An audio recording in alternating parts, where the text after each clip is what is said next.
ഒരു ഫുഡ് ചലഞ്ചുമായിട്ട് ബന്ധപ്പെട്ട് ഇറങ്ങിയപ്പോഴാണ് കണ്ണ് കാണാത്ത ഈ അപ്പച്ചനെ മാവേലിക്കരയിൽ വെച്ച് ഞാൻ കാണുന്നത്. അവെല്ലാം കഴിച്ചായിരുന്നു. ഞാൻ ഇങ്ങനെ നോക്കി നടക്കുമായിരുന്നു അപ്പച്ചനെ. ഇങ്ങനെ ഉഴുന്നുവടയുണ്ട്, സമൂസയുണ്ട്, ജിലേബിയുണ്ട്, ഉണ്ണിയപ്പമുണ്ട്, ഏത്തക്കയുണ്ട്. ഏത് ഐറ്റം കഴിച്ചാലും അപ്പച്ചനെ 50 രൂപ വെച്ച് തരും. ഒരെണ്ണത്തിന് തരും ഞാൻ. ഇഷ്ടമുള്ള എടുക്ക. ഉഴുന്നോട എടുക്കണം. ഉഴുന്നോട എടുക്കും. കഴിക്കേ. നേരത്തെ എന്തോ ലോട്ടറിയുടെ പരിപാടിയൊക്കെ ഉണ്ടായിരുന്നല്ലോ. ലോട്ടറി കച്ചവടമൊക്കെ ഇല്ലായിരുന്നോ? ഇപ്പൊ നിർത്തിയോ? നിർത്തി.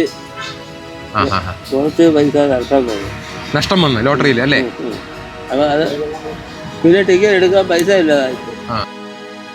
വീട്ടിലിപ്പോ ആരുമില്ല. 3 വർഷത്തിനപ്പുറം ഞാൻ പാടാൻ പോകുമായിരുന്നു. അപ്പച്ചൻ പാട്ട് പാടുമെങ്കിൽ എനിക്കൊരു പാട്ടിൽ 2 വരിയെങ്കിലും പാടിത്തരാമോ?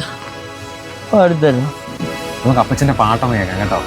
ദേവദാരു പൂത്തു എൻ മനസ്സിൽ താഴ്വരയിൽ, ദേവദാരു പൂത്തു എൻ മനസ്സിൽ താഴ്വരയിൽ, നിതാന്തമാം തെളിമാന പൂത്ത നിശീതിനിൽ, ദേവദാരു പൂത്തു എൻ മനസ്സിൽ താഴ്വരയിൽ. ഇതൊന്നും കളയാതെ എടുക്കണം കേട്ടോ, കഴിക്കണേ കേട്ടോ. ഒരു വട മാത്രമേ ഈ അപ്പച്ചൻ കഴിച്ചുള്ളൂ. പിന്നെ ബാക്കി ബേക്കറി സാധനങ്ങൾ, വാൽനട്ട്, കാഷ്യനട്ട്, ബദാം എല്ലാം കൂടി ഒരു ബോക്സിനകത്തിലാക്കി വീട്ടിൽ അപ്പച്ചന് കൊടുത്തു വിട്ടു. അത് എന്റെ സുഹൃത്ത് തന്നതാണ്. 500 കയ്യിലുണ്ടല്ലോ.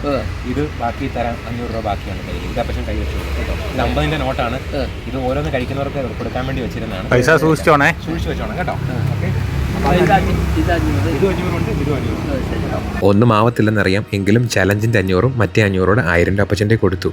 അപ്പോൾ ഈ കുമാരനച്ഛന് നേരത്തെ ലോട്ടറിയുടെ ബിസിനസ് ആയിരുന്നു. അദ്ദേഹത്തിന് ലോട്ടറി കറ്റിന് കുറച്ച് നഷ്ടം വന്നിട്ടുണ്ട്. അപ്പച്ചന് ഞങ്ങളെ കഴിയുന്ന ചെറിയ കാര്യങ്ങളൊക്കെ ചെയ്തു കൊടുത്തിട്ടുണ്ട് കേട്ടോ. അപ്പോൾ നിങ്ങൾ ആരെങ്കിലും കാണുവാന്നുണ്ടെങ്കിൽ തീർച്ചയായിട്ടും ഈ അച്ഛനെ സഹായിക്കണം. നിതാന്തമാം തെളിമാന പൂത്ത നിശീതിനിൽ